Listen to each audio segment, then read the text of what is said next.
ನಮಸ್ಕಾರ ಸ್ನೇಹಿತರೆ, ವೃಶ್ಚಿಕ ರಾಶಿಯವರಿಗೆ ಇವಾಗ ಗುರುಬಲ ಇಲ್ಲ. ಈ ವರ್ಷದ ಕೊನೆಯಲ್ಲಿ ಅಂದರೆ ನವೆಂಬರ್ ಡಿಸೆಂಬರ್ನಲ್ಲಿ 2 ತಿಂಗಳು ಬರುತ್ತೆ. ಮತ್ತೆ ಮುಂದಿನ ವರ್ಷ ಜೂನ್ ತಿಂಗಳ ನಂತರ ಗುರುಬಲ ಬರುತ್ತೆ. ನಿಮಗೆ ಪಂಚಮ ಶನಿ ಇದೆ, ಅದನ್ನ ಅನುಭವಿಸಲೇಬೇಕು. ಗುರುಬಲ ಇಲ್ಲ ಅಂತ ಸುಮ್ಮನಿರುವ ಬದಲು ಆ ಗುರುವಿನ ಅನುಗ್ರಹವನ್ನ ಪಡೆಯುವಂತಹ ಮಾರ್ಗಗಳಿವೆ. ಒಂದು ಪರ್ವ ದಿನವಿದೆ, ಅದು ಅದ್ಭುತವಾದಂತಹ ಗುರುವಿಗೆ ಸಂಬಂಧಪಟ್ಟಂತಹ ದಿನ. ನೀವು ವೃಶ್ಚಿಕ ರಾಶಿಯವರು ಅವತ್ತಿನ ದಿನ ಈ ಪರಿಹಾರವನ್ನು ಮಾಡಿಕೊಂಡ್ರೆ ನಿಮಗೆ ಗುರುಬಲ ಇಲ್ಲ ಅಂದರೂ ಕೂಡ ಕೆಲಸ ಮಾಡಲು ಶುರುವಾಗಿ ಬಿಡುತ್ತೆ. ಪವರ್ಫುಲ್ ಆದ ಗುರುಬಲ ನಿಮಗೆ ಸಿಕ್ಕಿಬಿಡುತ್ತೆ. ವೃಶ್ಚಿಕ ರಾಶಿಯವರ ಗುರುಬಲದ ರಹಸ್ಯವನ್ನ ಈ ವಿಡಿಯೋದಲ್ಲಿ ತಿಳಿಸಿಕೊಡ್ತೀನಿ ನೋಡಿ. ಈ ವಿಡಿಯೋ ವೃಶ್ಚಿಕ ರಾಶಿಯವರಿಗೆ ಬಹಳ ಮುಖ್ಯ. ಹಾಗಾಗಿ ಈ ವಿಡಿಯೋವನ್ನ ಎಲ್ಲೂ ಸ್ಕಿಪ್ ಮಾಡದೆ ಕೊನೆಯವರೆಗೂ ನೋಡಿ ಮತ್ತು ಎಲ್ಲ ಸಾಮಾಜಿಕ ಜಾಲತಾಣಗಳಲ್ಲೂ ತಪ್ಪದೇ ಶೇರ್ ಮಾಡಿ. ಹಾಗೆ ನೀವಿನ್ನೂ ನಮ್ಮ ಜ್ಯೋತಿಷ್ಯ ದರ್ಶನ ಚಾನಲ್ಗೆ ಸಬ್ಸ್ಕ್ರೈಬ್ ಆಗಿಲ್ಲ ಅಂದರೆ ಈಗಲೇ ಸಬ್ಸ್ಕ್ರೈಬ್ ಮಾಡಿ. ಹಾಗೆ ಪಕ್ಕದಲ್ಲಿ ಬರೋ ಬೆಲ್ ಐಕಾನ್ ಅನ್ನು ಕ್ಲಿಕ್ ಮಾಡಿ. ನಿಮ್ಮ ಸಮಸ್ಯೆಗಳಾದಂತಹ ಸತಿಪತಿ ಕಲಹ, ಪ್ರೀತಿಯಲ್ಲಿ ಮೋಸ, ಭೂಮಿ ವಿಚಾರ, ಕೋರ್ಟ್ ಕೇಸ್, ವ್ಯಾಪಾರ, ಹಣಕಾಸಿನ ತೊಂದರೆ, ಸಾಲಬಾಧೆ, ಸ್ತ್ರೀಯರು, ಗುಪ್ತ ಸಮಸ್ಯೆ, ಹೀಗೆ ಹಲವಾರು ಸಮಸ್ಯೆಗಳಿಗೆ ಶಾಶ್ವತ ಪರಿಹಾರ ಮಾಡಿಕೊಡುತ್ತಾರೆ. ಡಿಸ್ಪ್ಲೇ ಮೇಲೆ ಕಾಣುವ ಗುರೂಜಿ ನಂಬರ್ಗೆ ಒಮ್ಮೆ ಕರೆ ಮಾಡಿ. ವೃಶ್ಚಿಕ ರಾಶಿಯವರದ್ದು ಬಹಳ ಸದೃಢವಾಗಿರುವಂತಹ ಮನಸ್ಸು, ದೃಢವಾದ ಮನೋಭಾವವಿರುತ್ತೆ. ಅವರು ಯಾವುದೇ ಕೆಲಸವನ್ನ ಮಾಡುವುದಾದರೂ, ಯಾವುದೇ ಕಾರ್ಯವನ್ನ ಮಾಡುವುದಾದರೂ ಕೂಡ ನಿಜವಾದ ಮನೋಭಾವ, ದೃಢವಾದ ಮನಸ್ಸಿನಿಂದ ಮಾಡ್ತಾರೆ. ಅಂದರೆ ಒಂದು ನಿರ್ಧಾರವನ್ನ ತೆಗೆದುಕೊಂಡ್ರು, ಒಂದು ಕೆಲಸವನ್ನ ಮಾಡಿದ್ರು, ಒಂದು ಸರಿಯಾದ ದಾರಿಯಲ್ಲಿ ಹೋಗಬೇಕು ಎನ್ನುವ ಉದ್ದೇಶದಿಂದಾನೇ ಮಾಡಿರ್ತಾರೆ. ಇನ್ನು ವೃಶ್ಚಿಕ ರಾಶಿಯವರು ಮಾಡುವ ಕೆಲಸಕ್ಕೆ 100ಕ್ಕೆ 100ರಷ್ಟು ಶ್ರಮವನ್ನ ಹಾಕ್ತಾರೆ. ಹಾಗೆ ಇವರು ಭರವಸೆಯಿಂದ ಮುನ್ನಡೆಯುತ್ತಾರೆ. ಯಾವುದೇ ಕೆಲಸ ಕಾರ್ಯ ಆದರೂ ಕೂಡ ನನ್ನ ಮೇಲೆ ನಂಬಿಕೆ ಇಟ್ಟು ನಾನು ಮಾಡ್ತೀನಿ, ಖಂಡಿತವಾಗ್ಲೂ ಕೂಡ ವೃಶ್ಚಿಕ ರಾಶಿಯವರಿಗೆ ಇದೆ. ಈ ಒಂದು ವೃಶ್ಚಿಕ ರಾಶಿಯವರನ್ನ ಒಲಿಸಿಕೊಳ್ಳುವುದು ಬಹಳ ಕಷ್ಟ. ಸೇಡು ತೀರಿಸಿಕೊಳ್ಳುವ ಮನೋಭಾವವನ್ನ ವೃಶ್ಚಿಕ ರಾಶಿಯ ಜನರಲ್ಲಿ ನಾವು ನೋಡಬಹುದು. ಹಾಗೆ ವೃಶ್ಚಿಕ ರಾಶಿಯವರನ್ನ ಒಲಿಸಿಕೊಳ್ಳುವುದು ಬಹಳ ಕಷ್ಟ ಅಂತ ಹೇಳಿದ್ದೆ. ನಿಮ್ಮ ಸ್ನೇಹಿತರು ಯಾರಾದರೂ ವೃಶ್ಚಿಕ ರಾಶಿಯವರಿದ್ರೆ ನೀವು ಅವರಿಗೆ ಏನಾದರೂ ಬೇಡವಾದದ್ದು ಮಾಡಿದ್ರು, ತಪ್ಪು ಮಾಡಿದ್ರು ಕೂಡ ಅವರು ನಿಮ್ಮನ್ನ ಬಿಡುವಂತಹ ಮನಸ್ಥಿತಿ ಖಂಡಿತವಾಗಲು ಅವರಿಗೆ ಇರುವುದಿಲ್ಲ. ವೃಶ್ಚಿಕ ರಾಶಿಯವರು ನಾನು ಮನಸ್ಫೂರ್ತಿಯಾಗಿ ಸ್ನೇಹವನ್ನ ಕೊಟ್ಟಿದ್ದೇನೆ, ಅವರು ಕೂಡ ಅಷ್ಟೇ ಪ್ರಾಮಾಣಿಕವಾಗಿರಬೇಕು ಅಂತ ಅಂದುಕೊಂಡಿರ್ತಾರೆ. ಆದರೆ ಅವರಿಗೆ ಎದುರುಗಡೆ ಇರುವಂತಹ ವ್ಯಕ್ತಿ ಸ್ವಲ್ಪ ಮೋಸ ಮಾಡುವಂತಹ ಪ್ರಮೇಯ ನಿರ್ಮಾಣವಾಗುತ್ತೆ. ಈ ರಾಶಿಯ ಅಧಿಪತಿ ಮಂಗಳ, ಬಹಳ ವಿಶೇಷವಾಗಿರುವಂತಹ ಗ್ರಹ, ಸೇನಾಧಿಪತಿ ಅಂತ ಹೇಳುವಂಥದ್ದು. ಯಾವುದೇ ಕೆಲಸ ಕಾರ್ಯವನ್ನ ಈ ವೃಶ್ಚಿಕ ರಾಶಿಯವರು ಮಾಡುವುದಾದರೆ ಬಹಳ ನಿಷ್ಠೆ, ನಿಯಮದಿಂದ ಅದನ್ನು ಪಾಲನೆ ಮಾಡ್ತಾ ಇರ್ತಾರೆ. ಹಣದ ವಿಷಯದಲ್ಲಿ ಇವರಿಗೆ ಸ್ವಲ್ಪ ಮೋಸಗಳಾಗುವಂತಹ ಸಾಧ್ಯತೆ ಇದೆ. ತುಂಬಾ ವಿಮರ್ಶೆ ಮಾಡುವಂತಹ ಗುಣ ವೃಶ್ಚಿಕ ರಾಶಿಯಲ್ಲಿ ಹೆಚ್ಚಾಗಿರುವಂಥದ್ದು. ವಿಮರ್ಶಾತ್ಮಕತೆ ಅಂದರೆ ಬಂದಿದ್ದನ್ನು ಸುಲಭವಾಗಿ ಒಪ್ಪಿಕೊಳ್ಳುವಂತಹ ಮನಸ್ಥಿತಿಯಲ್ಲ.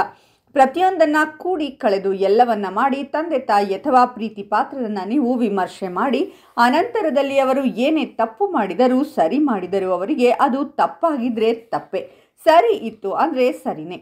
ಈ ರೀತಿ ವಿಮರ್ಶೆ ಮಾಡಿ ಅವರಿಗೆ ಸರಿದಾರಿಯಲ್ಲಿ ನಡೆಯುವಂತಹ ಅವಕಾಶವನ್ನ ಕೊಡುತ್ತಾರೆ. ವೃಶ್ಚಿಕ ರಾಶಿಯವರೇ ಅವರ ತಂದೆ ತಾಯಿಯನ್ನ ಮಕ್ಕಳ ರೀತಿ ನೋಡಿಕೊಳ್ಳುವಂತಹ ಸಾಧ್ಯತೆ ಹೆಚ್ಚಿದೆ. ಹಾಗೆ ಇವರನ್ನ ಯಾರಾದರೂ ನಂಬಿ ಬಂದರೆ ಖಂಡಿತವಾಗ್ಲೂ ಕೂಡ ಕೈ ಬಿಡುವಂತಹ ಮನಸ್ಥಿತಿ ಇವರಿಗೆ ಇರುವುದಿಲ್ಲ. ಸ್ವಲ್ಪ ಬೇಗ ಕರಗುವಂತಹ ಮನಸ್ಥಿತಿ ಇರುತ್ತೆ. ಹಾಗೆ ಎಲ್ಲವೂ ಕೂಡ ಇವರಿಗೆ ಮುಳುವಾಗಿ ಕಾಡುವಂತಹ ಸಾಧ್ಯತೆ ಕೂಡ ಹೆಚ್ಚಾಗಿರುತ್ತೆ. ಸ್ವಲ್ಪ ಎಚ್ಚರಿಕೆಯಿಂದ ವೃಶ್ಚಿಕ ರಾಶಿಯವರು ವ್ಯವಹಾರವನ್ನ ಮಾಡಿ ಅಂತ ಹೇಳಬಹುದು. ಇನ್ನು ಗುರುಬಲದ ಬಗ್ಗೆ ಹೇಳುವುದಾದರೆ ಬಹಳ ಪ್ರಮುಖವಾದಂಥದ್ದು ಗುರು. 1,00,000 ದೋಷಗಳಿದ್ದರೂ ಸಹ ಒಂದು ಗುರುಬಲ ಅದೆಲ್ಲವನ್ನ ಪರಿಹಾರ ಮಾಡಿಬಿಡುತ್ತಂತೆ. ಅಂತಹ ಪವರ್ಫುಲ್ ಆಗಿರುವಂತಹ ಗುರು ವೃಶ್ಚಿಕ ರಾಶಿಯವರಿಗೆ ಯಾಕೆ ಬೇಕು ಅಂದರೆ ಪಂಚಮಾಧಿಪತಿ, ಧನಾಧಿಪತಿ, ಕುಟುಂಬಾಧಿಪತಿ. ವೃಶ್ಚಿಕ ರಾಶಿಯವರಿಗೆ ಕೌಟುಂಬಿಕ ಸುಖ, ಕುಟುಂಬದಲ್ಲಿ ನೆಮ್ಮದಿಯಾಗಿರಬೇಕು, ನೀನು ಜಗಳ ಮನಸ್ತಾಪಗಳು ಬಾರದೆ ಚೆನ್ನಾಗಿರಬೇಕು. ಯಾಕಂದರೆ ಯಾವುದೇ ವ್ಯಕ್ತಿಯಾಗಲಿ ಕುಟುಂಬದ ಸಹಕಾರ ಸಿಕ್ತು ಅಂದರೆ ಜೀವನದಲ್ಲಿ ಯಶಸ್ಸನ್ನು ಕಾಣ್ತಾನೆ. ಆದ್ದರಿಂದ ಸಂಪೂರ್ಣವಾಗಿ ಕುಟುಂಬದ ಸಹಕಾರ ಸಿಕ್ಕಿ ಮನೆಯಲ್ಲಿ ನೆಮ್ಮದಿ ಇರಬೇಕು ಅಂದರೆ ಗುರುಗ್ರಹ ಚೆನ್ನಾಗಿರಬೇಕು. ಅಷ್ಟೇ ಅಲ್ಲ, ವೃಶ್ಚಿಕ ರಾಶಿಯವರಿಗೆ ದುಡ್ಡು ಕೊಡುವಂತಹ ಗ್ರಹ ಯಾವುದು ಅಂದರೆ ಗುರುಗ್ರಹ. ವೃಶ್ಚಿಕ ರಾಶಿಯವರು ಹಣ ಸಂಪತ್ತು ಬೇಕು ಅಂದರೆ ನೀವು ಗುರುವನ್ನು ಆರಾಧಿಸಬೇಕು. ಅಷ್ಟೇ ಅಲ್ಲ, ವೃಶ್ಚಿಕ ರಾಶಿಯವರಿಗೆ ಸಂತಾನ ಫಲ ಬೇಕು ಅಂದರೆ ಗುರುಗ್ರಹದ ಅನುಗ್ರಹ ಬೇಕು. ಎಲ್ಲ ರಾಶಿಯವರಿಗೂ ಸಂತಾನಕಾರಕ ಗುರುಗ್ರಹನೇ. ಅಷ್ಟೇ ಅಲ್ಲ, ವೃಶ್ಚಿಕ ರಾಶಿಯವರಿಗೆ ದುಡ್ಡು ಕೊಡುವಂತಹ ಗ್ರಹ ಯಾವುದು ಅಂದರೆ ಗುರುಗ್ರಹ. ವೃಶ್ಚಿಕ ರಾಶಿಯವರು ಹಣ ಸಂಪತ್ತು ಬೇಕು ಅಂದರೆ ನೀವು ಗುರುವನ್ನು ಆರಾಧಿಸಬೇಕು. ಅಷ್ಟೇ ಅಲ್ಲ, ವೃಶ್ಚಿಕ ರಾಶಿಯವರಿಗೆ ಸಂತಾನ ಫಲ ಬೇಕು ಅಂದರೆ ಗುರುಗ್ರಹದ ಅನುಗ್ರಹ ಬೇಕು. ಎಲ್ಲ ರಾಶಿಯವರಿಗೂ ಸಂತಾನಕಾರಕ ಗುರುಗ್ರಹನೇ. ಆದರೆ ನಿಮಗೆ ಪಂಚಮಾಧಿಪತಿಯಾದ್ದರಿಂದ ವೃಶ್ಚಿಕ ರಾಶಿಯವರು ಗುರುವಿನ ಆರಾಧನೆಯನ್ನು ಚೆನ್ನಾಗಿ ಮಾಡಿದರೆ ಸಂತಾನ ಇಲ್ಲದವರಿಗೆ ಸಂತಾನ ಫಲ ಪ್ರಾಪ್ತಿಯಾಗುತ್ತೆ. ಮೊದಲೇ ಸಂತಾನ ಇರುವವರಿಗೆ ಮಕ್ಕಳ ಟೆನ್ಷನ್ ಎಷ್ಟೋ ಕಡಿಮೆಯಾಗುತ್ತೆ. ಮಕ್ಕಳು ಆರೋಗ್ಯವಂತರಾಗಿರಬೇಕು, ಅಭಿವೃದ್ಧಿಯಾಗಬೇಕು ಅಂದರೆ ಗುರುವಿನ ಆರಾಧನೆ ಬಹಳ ಮುಖ್ಯ. ಆದ್ದರಿಂದ ಪಂಚಮಾಧಿಪತಿ ಗುರು. ಅಷ್ಟೇ ಅಲ್ಲ, ನೀವು ಯಾವುದೇ ಕೆಲಸಗಳಿಗೆ ಕೈ ಹಾಕಲಿ, ಆ ಕೆಲಸ ಹೂ ಎತ್ತಿದ ಹಾಗೆ ಆಗಬೇಕು, ಯಾವುದೇ ತೊಂದರೆ ಬರಬಾರ್ದು. ಕೈ ಹಾಕಿದ ಕೆಲಸಗಳೆಲ್ಲ ಸಕ್ಸಸ್ ಆಗಬೇಕು ಅಂದರೆ ಗುರು ಬಹಳ ಮುಖ್ಯ. ಯಾಕಂದರೆ ನಿಮಗೆ ಪಂಚಮಾಧಿಪತಿ ಗುರು. ಈಗ ನಿಮಗೆ ಅಷ್ಟಮದಲ್ಲಿ ಗುರು ಇರುವುದು. ನಿಮ್ಮ ಆರೋಗ್ಯ ಸರಿ ಇರಬೇಕು ಅಂದರೆ ಗುರುವಿನ ಆರಾಧನೆ ಮಾಡಬೇಕು. ವೃಶ್ಚಿಕ ರಾಶಿ ಸ್ತ್ರೀಯರಿಗೆ ನಿಮ್ಮ ಯಜಮಾನರ ಆರೋಗ್ಯ ಸರಿ ಮಾಡುವುದು ಗುರುನೇ ಆಗಿರ್ತಾನೆ. ನೀವು ಈ ಸಮಯದಲ್ಲಿ ಯಾವುದೇ ಒಂದು ಕೆಲಸ ಮಾಡಬೇಕು ಅಂದರೂ, ಮದುವೆಯಾಗಬೇಕು ಅಂದರೂ, ಒಂದು ಸೈಟ್ ತಗೊಂಡು ಮನೆ ಕಟ್ಟಬೇಕು ಅಂದರೂ, ಅಥವಾ ಯಾವುದೇ ಒಂದು ಬಿಸ್ನೆಸ್ ಶುರು ಮಾಡಬೇಕು ಅಂದರೂ, ಏನೇ ಒಂದು ಕೆಲಸಕ್ಕೂ ಕೂಡ ಗುರುಬಲ ಬಹಳ ಮುಖ್ಯ. ಈಗ ಗುರುಬಲ ವೃಶ್ಚಿಕ ರಾಶಿಯವರಿಗಿಲ್ಲ, ಆದರೆ ಆ ಗುರುವಿನ ಅನುಗ್ರಹ ನಿಮಗೆ ಸಿಕ್ಕರೆ ಈ ಎಲ್ಲ ಸಮಸ್ಯೆಗಳಿಗೂ ಪರಿಹಾರ ಸಿಗುತ್ತೆ.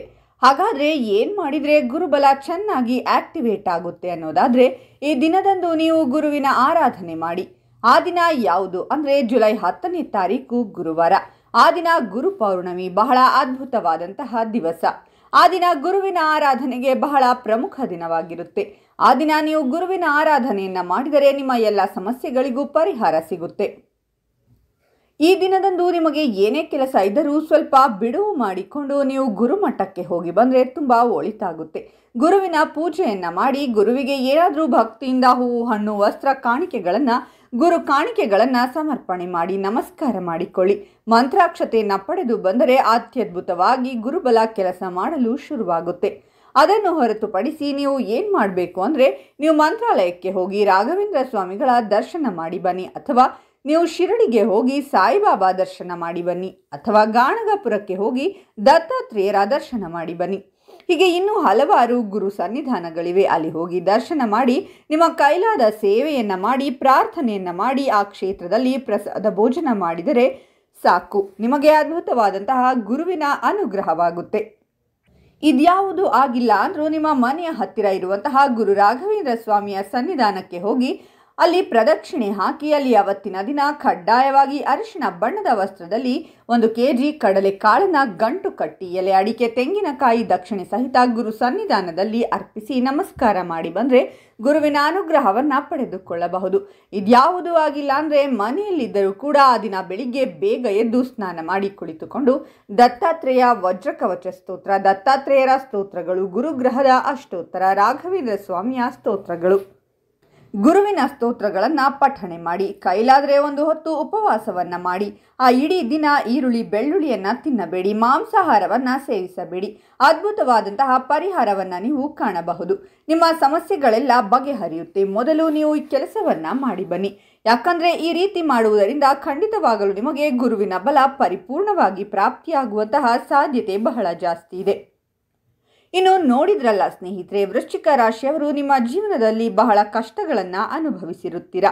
ಆ ಕಷ್ಟಗಳಿಂದ ಹೊರಬರಲು ಬಹಳ ಪ್ರಯತ್ನ ಪಡ್ತಾ ಇರ್ತೀರಾ. ನೀವು ಈ ಒಂದು ಪರಿಹಾರವನ್ನು ಮಾಡುವುದರಿಂದ ಖಂಡಿತವಾಗಲೂ ನಿಮಗೆ ಒಳಿತಾಗುತ್ತೆ. ಹಾಗೆ ಜೀವನದಲ್ಲಿ ಇನ್ನೂ ಯಶಸ್ಸನ್ನು ಪಡೆಯುತ್ತೀರಾ. ಈ ಮಾಹಿತಿಯನ್ನು ನಿಮ್ಮ ಎಲ್ಲ ಸ್ನೇಹಿತರು ಹಾಗೂ ಸಂಬಂಧಿಕರಿಗೆ ತಪ್ಪದೇ ಶೇರ್ ಮಾಡಿ ಮತ್ತು ಓಂ ಗುರು ರಾಘವೇಂದ್ರಾಯ ನಮಃ ಅಂತ ಕಾಮೆಂಟ್ ಮಾಡಿ.